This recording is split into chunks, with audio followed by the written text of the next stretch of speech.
বিরাট বিরাট অস্ত্র আছে, সাংঘাতিক অস্ত্র। কাম, ক্রোধ, লোভ, মোহ, মদ, মাৎসর্য, অহংকার, অসৎ বুদ্ধি, কুমতি, এগুলো হচ্ছে কলিযুগের অস্ত্র।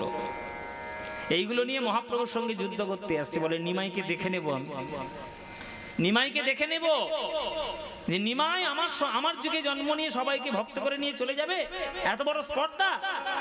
কলিযুগে বাস করবে, তুমি সিরিয়াল দেখবে না? কলিযুগে বাস করবে, তুমি ফেসবুক করবে না? কলিযুগে বাস করবে, তুমি হোয়াটসঅ্যাপ করবে না, মিস কল মারবে না? সব হচ্ছে আমার কলিযুগের রাস্তা। নরকে যাওয়ার রাস্তা তৈরি করে রেখে দিয়েছি। জলে বাস করে কুমিরের সঙ্গে লড়াই। দুদিনের ছেলে জন্মাতে দেখলাম চোখের সামনে, সে হরিনাম করে সবাইকে উদ্ধার করে নিয়ে চলে যাবে, এত বড় ক্ষমতা নিমাইকে আমি দেখতে।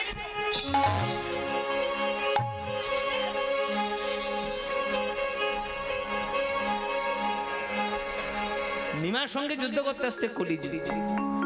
ও মাইরা, তোমরা সিনেমা টিনেমা দেখো তো? ভয় এখন বলবে না, এখন ভয় বলবে না। ও মাইরা শোনো, আমি তোমাদের একটা কথা বলবো। চিরকাল সিনেমাতে, গল্পতে, রূপকথাতে সব সময় দেখানো হয়েছে ভিলেন সব থেকে শক্তিশালী, নায়ক দুর্বল। দেখানো হয়নি? ভিলেন সব থেকে শক্তিশালী। দেখবেন রামায়ণে রাবণ সব থেকে শক্তিশালী। রামকে দেখানো হয়েছে একটা সাধারণ মানুষ হিসেবে। কংসও তাই। হ্যাঁ, এখনকার দিনে যারা আধুনিক জগতে থাকে আর কি, যারা মার্ভেল কমিক্স পড়ে, থ্যানোস সব থেকে বড় ভিলেন, আর অন্যান্য সব অল্প অল্প। এই চিরকাল হয়ে এসছে। থ্যানোস নাম শুনেছিস? থ্যানোস নয়, থ্যানোস। থ্যান আবার কি? ভিলেন সবসময় শক্তিশালী হয়, নায়ক সবসময় দুর্বল হয়, দেখানো হয়েছে বেশিরভাগ। তা কলিযুগ হচ্ছে বিরাট শক্তিশালী মানুষ, তার বিভিন্ন অস্ত্র নিয়ে এসে ছুটে আসছে মহাপ্রভুর সঙ্গে যুদ্ধ করবে বলে। কি অস্ত্র নিয়ে? কাম মেঘ বরিশনে, ক্রোধ বজ্র নিক্ষেপণে, লোকের হইল বড় দর্ব, লোভ মোহ শিলাঘাতে, আর মাদসরে জাতি ঝঞ্ঝাবাতে। লোভ মোহ শিলাঘাতে, মাদসরে ঝঞ্ঝাবাতে, ধৈর্য ধর্ম উড়ে নিরন্তর, ও গো উড়ে গেল গো, উড়ে গেল। ধৈর্য ধর্ম উড়ে গেল গো, ধৈর্য ধর্ম উড়ে গেল। কলিযুগের জগতে সব থেকে তাড়াতাড়ি চলে গেছে ধৈর্য আর ধর্ম। দেখবে কলিযুগের মানুষরা ধর্ম থেকে যত দূরে থাকবে, নিজেদেরকে তত ধন্য বলে মনে করবে। দেখবে চার আশেপাশে তাকিয়ে দেখবে। আর ধৈর্য নেই। আর ধৈর্য আরো নষ্ট হয়ে গেছে কেন? প্রত্যেকের হাতে হাতে মোবাইল এসে, সবাই হাতে মোবাইল এসে ধৈর্য সম্পূর্ণরূপে নষ্ট হয়েছে। একটা আম গাছ পাকা আর একটা আম কার্বাইড দিয়ে পাকা, স্বাস্থ্যকর কোনটা? বলুন বাবা, স্বাস্থ্যকর কোনটা? গাছ পাকা। কোন ডাক্তার বলবে কার্বাইড দিয়ে পাকানো আমটা স্বাস্থ্যকর? বলবে গাছ পাকা আমটা স্বাস্থ্যকর। তাহলে আমটা পাকতে গেলেও তার কিন্তু একটা নির্দিষ্ট সময় লাগে। ফাল্গুন মাস থেকে মুকুল ধরতে শুরু করে, তবেই জ্যৈষ্ঠ মাসের প্রথমে এসে একটা গাছ পাকা আম পাওয়া যায়। এবার তুমি যদি মনে করো তাড়াতাড়ি আমটা পেরে নিয়ে গিয়ে তুমি কার্বাইড দিয়ে, অ্যাসিড দিয়ে, ওষুধ দিয়ে তুমি পাকিয়ে দিলে, পেকে তো গেল, কিন্তু স্বাস্থ্যকর হলো কি? হলো না। এই জীবনে ধৈর্যটা দরকার রয়েছে। আমরা ধৈর্য ধরি না, তাই আমাদের এই দশা। ধৈর্য ধরলে কষ্ট হবে, এগোতে দেরি হবে, মাঝে মাঝে ফ্রাস্ট্রেটেড হয়ে যাবে, সবকিছু হবে, কিন্তু সাফল্য তোমার হাতে একদিন না একদিন আসবেই, আসবে, আসবেই। বিরাট বড় চিত্র পরিচালক আমাদের সত্যজিৎ রায়, হ্যাঁ, তিনি বলে গেছেন যে কেউ, কোনো ব্যক্তি কোনো বিষয়কে যদি মিনিমাম 40 বছর ধরে সাধনা করে, তার সাফল্য আসতে বাধ্য। আমরা কি সত্যজিৎ রায় তার কথা মানবো না? আমি আমার মতো চলবো? তিনি তার জীবনের অভিজ্ঞতা দিয়ে বলেছেন। তিনি কত বিরাট বিরাট সাহিত্য সৃষ্টি করেছেন, কত বিরাট বিরাট ইতিহাস তৈরি করেছেন। আপনার ধৈর্য নেই তো আপনি পাবেন কি করে ভগবান? আপনি মালা নিয়ে আপনি দুদিনের মধ্যে বলছেন এত দুদিন ধরে মালা জপ করছি, কই ভগবান তো এলো না। ভগবান কি হাতের পুতুল না জয়নগরের মোয়া? পেলেই চলে আসবে? আগে সাধনাটা করো। মেহেন্দির পাতা দেখেছো? মেহেন্দির পাতা, মেহেন্দির পাতা সবুজ, তাকে পেস্ট বানাতে হয়। আর এই পেস্ট বানিয়ে যখন হাতে আঁকিবুকি করে, তখন এই শুকিয়ে গেলে তখন কোন রং বেরোয়? কোন রং বেরোয়? মেহেন্দির রং, মেহেন্দিটা উঠে গেলে কি রং হয়? লাল রং হয়। কিন্তু এই সবুজ পাতার মধ্যে লাল রং কোথাও লেখা ছিল? তার সেটাকে প্রক্রিয়া করতে হয়েছে, সেটাকে বাটতে হয়েছে, সেটা একটা প্রক্রিয়ার পরে তার লাল রংটা বেরিয়েছে। ঈশ্বর হচ্ছে মেহেন্দি পাতার মতো। কোথায় আছে ঈশ্বর? প্রক্রিয়া করো, সাধনা করো, জপ করো, তপস্যা করো, তবে তো তুমি ভগবানের কৃপা অনুভব করতে পারবে, এমনি এমনি নয়। তাই কলিযুগের প্রথম কাজ হচ্ছে ধৈর্যকে উড়িয়ে দাও। ধৈর্য ধর্ম উড়ে নিরন্তর। উড়ে গেল কে? যখন কলিজীব ত্রস্ত হয়ে যাচ্ছে, কলিযুগের প্রভাবে যখন কলিযুগ ধৈর্য হারা হয়ে যাচ্ছে, মহাপ্রভু মনে মনে ভাবলেন, আমি যতক্ষণ না আমার ঘরটা ত্যাগ করব, এরা তো আমার গুরুত্ব বুঝবে না। তাই মহাপ্রভু আমার 24 বছর বয়সে সন্ন্যাস গ্রহণ করে চলে গেছে। মায়ের কথা ভাবেনি, স্ত্রীর কথা ভাবেনি, পরিবারের কথা ভাবেনি, গ্রামের কথা ভাবেনি, ভেবেছে শুধু আমাদের কথা, যাতে আমরা একটু কীর্তন করতে পারি, কৃষ্ণ নামে উদ্ধার পেতে পারি। এই চিন্তা করে 24 বছর বয়সে আমার মহাপ্রভু সন্ন্যাস হয়ে ত্যাগ করলেন গৃহ। যখন কলিযুগে দেখতে পেল যে আমাদের জন্য নিমাই সবকিছু ত্যাগ করে চলে গেছে, তখন আর কোন কলিযুগ, কোন কলির প্রভাবে পড়লো না, গৌর হরির চরণে গিয়ে পড়লো আর বলছে, হে গৌর হরি, হে গৌর হরি, তুমি ছাড়াই আমাদের কলিযুগে কেউ নাই। তুমি এসেছিলে বলে আমরা প্রেমের সন্ধানে পেলাম। তাই বাড়িতে থাকো, সকালে সন্ধ্যা, ঘরে বাইরে, রাস্তায়, গাড়িতে, যেখানে থাকো না কেন, কারোর নাম গাও বা না গাও, অন্তত গৌরের নাম গাইতে দিনে একবার করে অন্তত ভুলো না। যখন মনে পড়বে তখন গাইবে, যখন ইচ্ছা হবে তখন গাইবে, কোনো সময় নেই, কোনো নিয়ম নেই, কিচ্ছু নেই। যখন মনে উদয় হবে তখনই গাইবে, ভজ গৌরাঙ্গ কহ গৌরাঙ্গ লহ গৌরাঙ্গের নাম রে, ভজ গৌরাঙ্গ কহ গৌরাঙ্গ লহ গৌরাঙ্গের নাম রে। যে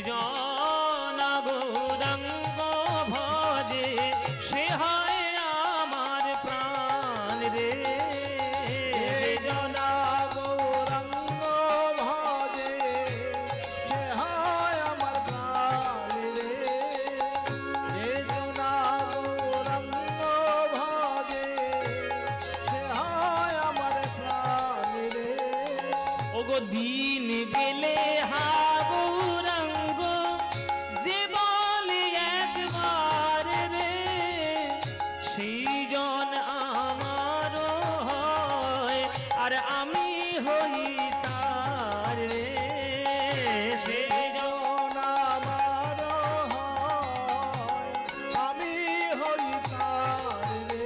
আহা ভজ গৌরাঙ্গ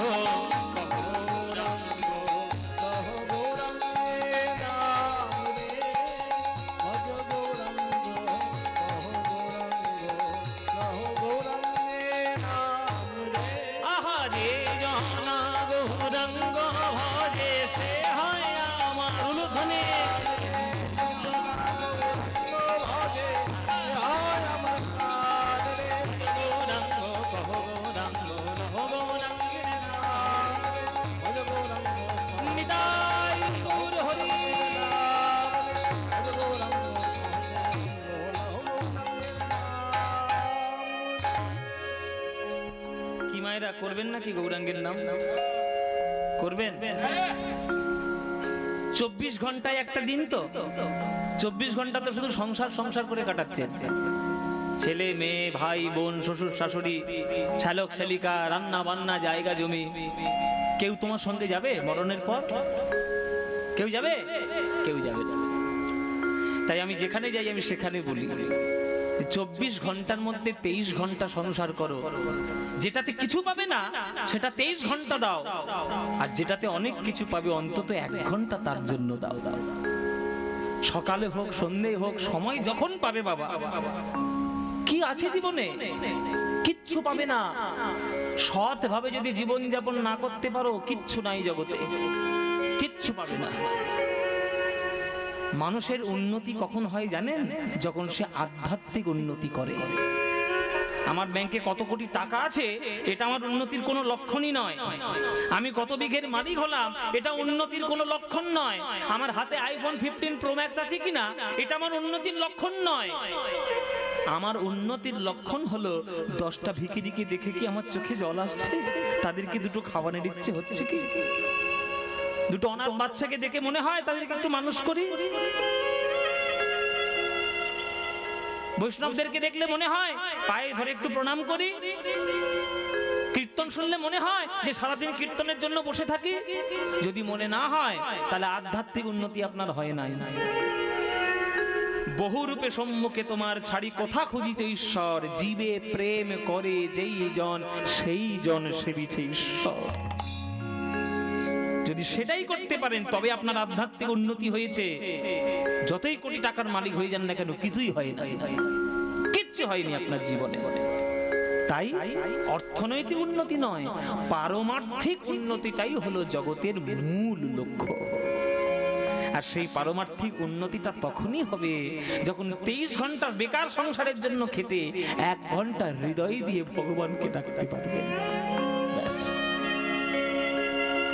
যখন দেখলো কলিযুগ যে এত চেষ্টা করে যাচ্ছি তবুও তো গৌর নাম বন্ধ করতে পারছি না, তখন কলিযুগ এইবার ছুটে এসে গৌরাঙ্গের চরণ ধরেছে। প্রভু আমার নাম কলি, 4,32,000 বছর আয়ু আমার, সবে 5,000 বছর আয়ু গেছে, এখনো 4,27,000 বছর বাকি আছে। তুমি যদি সবাইকে এইভাবে হরিনামের ভক্ত করে নিয়ে চলে যাও তাহলে আমি সবাইকে নিয়ে রাজত্ব করব কি করে? কাকে নিয়ে রাজত্ব করব? কি বাবা, 4,32,000 বছর কলিযুগের আয়ু গেছে, সবে 5,000 বছর। এর মধ্যে করোনা শুরু হয়েছে, রেমেলা শুরু হয়েছে, আমফান আয়লা নানান রকম শুরু হয়েছে। এই যে কত রকম আর কি হবে কোনো ঠিক নাই। তাহলে এখনো 4,27,000 বছর বাকি। তাহলে 4,27,000 বছর তো আমি কাকে নিয়ে রাজত্ব করব? তুমি যদি সবাইকে ভক্ত করে নিয়ে চলে যাও। তখন মহাপ্রভু বলছে, শোন কলি, আমার চরণটা ধর আর প্রতিজ্ঞা কর যে আমার নাম যারা গাইবে, কীর্তন যারা গাইবে, কৃষ্ণ প্রেম যারা হৃদয়ে গ্রহণ করবে, রাধা গোবিন্দকে যারা ভালোবাসবে, শুদ্ধ হরিনাম সংকীর্তন যারা গ্রহণ করবে, তুই তাদেরকে স্পর্শ করতে পারবি না। আর শুদ্ধ ভক্তির রাস্তা ছাড়া অন্য রাস্তায় যে যাবে সে কলিযুগের আন্ডারে চলে যাবে। এই কথাটা যখন প্রতিজ্ঞা করলো কলিযুগ যে যেবা তব গুণ গায়ে মোর তার নাহি দায়, এই সত্য করিনু নিশ্চয়, যেই প্রতিজ্ঞা করলো ওগো তারে প্রভু দয়া কইল, তারে ধন্য কলি নাম দিল। অদ্যপিহ ঘোষায় সংসারে গো, শ্রী চৈতন্য দাসে বলে গিরি গোবর্ধন লীলার ছলে। শ্রী চৈতন্য দাসে বলে গিরি গোবর্ধন লীলার ছলে, যুগে যুগে জগত উদ্ধার গো, যুগে যুগে জগত উদ্ধার গো, যুগে যুগে জগত উদ্ধার গো, যুগে যুগে জগত উদ্ধার গো, জগত উদ্ধার গো, যুগে যুগে জগত উদ্ধার গো, যুগে যুগে জগত উদ্ধার গো, যুগে যুগে জগত উদ্ধার গো, জগত।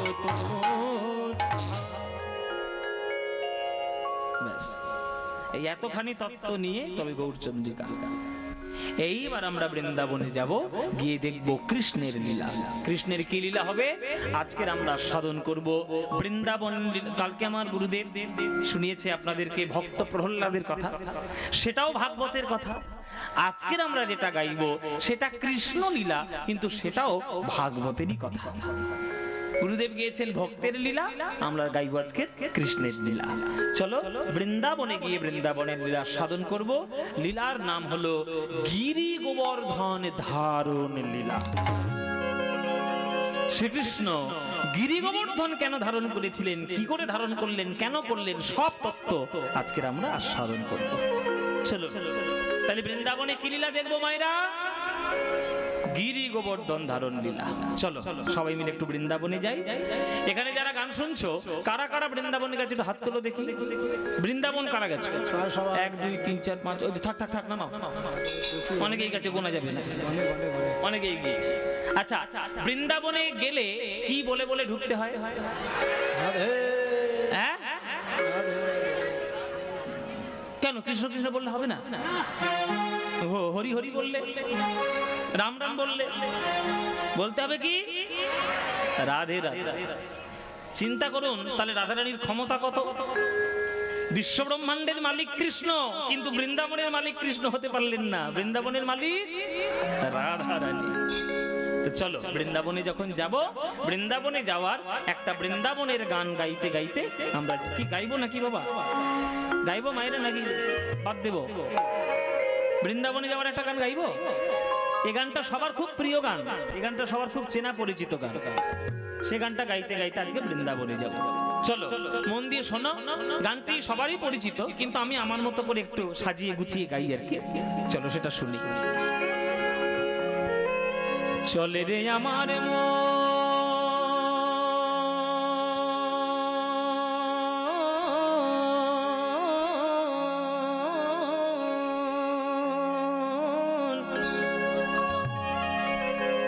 মধুর বৃন্দাবন,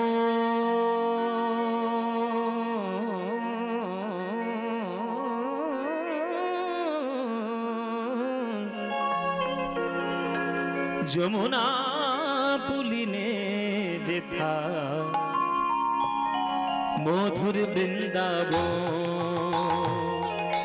চলে রে আমার মন, নিতাই গৌর হরি বল, গৌর হরি হরি। মধুর বৃন্দাবন,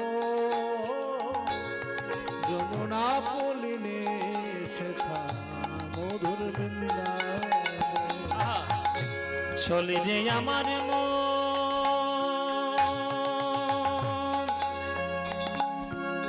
ওরে মন রে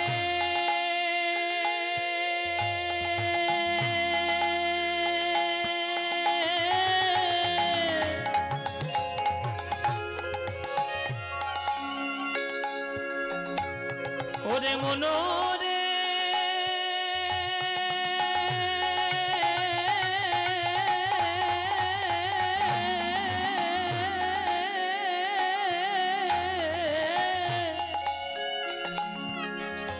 ওরে মন রে চল রে মধুর বৃন্দাবন। চল রে আমার মধুর বৃন্দাবন, যমুনা পুলিনে সেথা মধুর বৃন্দাবন। চলে রে আমার মন, মধুর বৃন্দাবন, যমুনা পুলিনে সেথা মধুর বৃন্দাবন। সেথায় যাবি প্রেম কুড়াবি, পানি সামাগানে সারে নিদা নিদা নিদা পদ পানি ধানি পদ মাপা গামা পামা পাপা গামা পামা পাপা পা গামা পামা পাপা পা। সেথায় যাবি প্রেমে কুড়া। আপনাদেরকে একটা জিনিস শিখিয়ে দিই, একটা জিনিস শিখে নিন। আপনারা তো বিভিন্ন পয়সা খরচা করে বিভিন্ন জায়গায় বেড়াতে যান, টাকা পয়সা খরচা করে বিভিন্ন তীর্থে যান। আজকে একটা জিনিস শিখে নিয়ে যান। যদি আপনার মনে হয় যে আপনি তীর্থ ভ্রমণ করতে যাবেন, দয়া করে, শব্দটা হচ্ছে দয়া করে, হাত জোরে করে বলছি, দয়া করে দয়া করে কোনো অভক্তকে সঙ্গে নিয়ে তীর্থে যাবেন না। অভক্তকে সঙ্গে নিয়ে তীর্থে যাবেন না। কেন? অভক্তদের সঙ্গে নিয়ে তীর্থে গেলে তারা তীর্থের মহিমা বোঝে না, তারা তীর্থের পবিত্রতা বোঝে না, তারা তীর্থের গুরুত্ব বোঝে না। তারা শুধু তীর্থে আপনার সঙ্গে যাবে, আপনার পয়সাটা শুধু নষ্ট হবে, আর তারা শুধু তীর্থে গিয়ে হোটেল খুঁজবে আর বাথরুম খুঁজবে। হোটেল খুঁজবে আর বাথরুম খুঁজবে। খুব বাস্তব কথা বলছি। এই যে পুরীতে এখনকার দিনে লোকে যায়, জগন্নাথকে কজন দেখতে যায়? সবাই সমুদ্রের জলে আছাড় খেতে যায় বেশিরভাগ। আর মোবাইল একটা ওই যন্ত্র উঠেছে হাতে, যেখানে যাবে সেইখানে নিয়েই ঢুকবে। ভগবানের সঙ্গে সেলফি তুললাম, আরে জগন্নাথের সঙ্গে সেলফি তুলে পোস্ট করছে। এদের জ্বালায়, এই মোবাইলের জ্বালায় এখন ওই জগন্নাথের বেদিটা লোহার ব্যারিকেড দিয়ে ঘিরে দিয়েছে। জানেন? আমি যখন গেছিলাম ছোটবেলায় জগন্নাথ দেখতে, তখন ঘেরা ছিল না। তখন আমরা সবাই মিলে হাত ধরাধরি করে পুরো বেদিটাকে ধরে পুজো দিয়েছিলাম। সে ভাগ্যটা আমাদের হয়ে গেছে। এদের অত্যাচারের জন্য এদের সামনে ব্যারিকেড করে দিয়েছে লোহার। ব্লগ করছে, ফেসবুক করছে, ইউটিউব করছে, ধ্যানা তেনা সব, হ্যাঁ জঘন্য জিনিস সব করে বেড়াচ্ছে। অভক্তদের সঙ্গে নিয়ে তীর্থে যাবেন না। অভক্তদের সঙ্গে নিয়ে দীঘায় যান, গোয়ায় যান, সিকিম যান, গ্যাংটক যান, কালিম্পং যান, হনুলুলু চলে যান।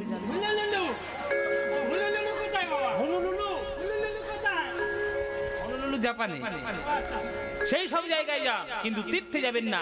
কাশী, গয়া, পুরী, কেদারনাথ, অমরনাথ, বদ্রীনাথ, রামেশ্বরম, দ্বারকা, বৃন্দাবন, মথুরা, এগুলো তীর্থ, এগুলো ভক্তদের সাধন ক্ষেত্র। কত হাজার হাজার ঋষিমুনি ওইখানে বসে বসে সাধনা করেন। তাদের সাধনার জায়গা ঠিক আপনার ফাজলামোর জায়গা বানাবেন না, ফাজলামোর জায়গা বানাবেন না। বৃন্দাবনে কেন যায় জানো? বিশ্বাস আছে ভক্তদের যে বৃন্দাবনের মাটির মধ্যে এখনো রাধারানীর চরণ ধুলাটা মাখানো আছে। রাধারানীর চরণ ধুলা যদি একটু গায়ে মাখো, হৃদয়ের মধ্যে কৃষ্ণ প্রেম একটু বাড়বে। সেই প্রেমটা মাখার জন্য বৃন্দাবনে যাওয়া, তোমার এই সেলফি তোলার জন্য বৃন্দাবনে যাওয়া নয়। সেথায় যাবি প্রেম কুড়াবি, পানি সামা গামা গানে পামা গামা গানে রে রে গানে গানে গানে রে গানে রে গানে গানে জানি ধানি নি ধানি নি ধানি দা বামা বামা দা বামা গামা গা পামা গামা পানি ধানি ধানি নি পাদাত্ত মা পাপ্পা গামা গানি ধানি দা বাদা বামা বা গামা পারানি রে জানি ধানি দা পানি দা গামা পা। সেথায় যাবি প্রেমে কুড়াবি, আরে রাধা কৃষ্ণের দেখতে পাবি।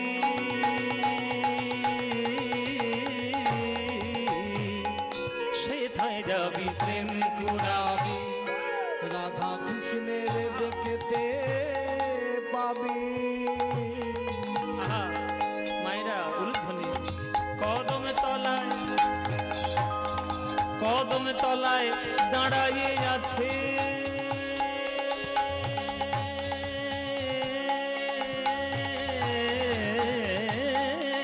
কদম তলায় দাঁড়ায়ে আছে, কদম তলায়, কদম তলায় দাঁড়াইয়ে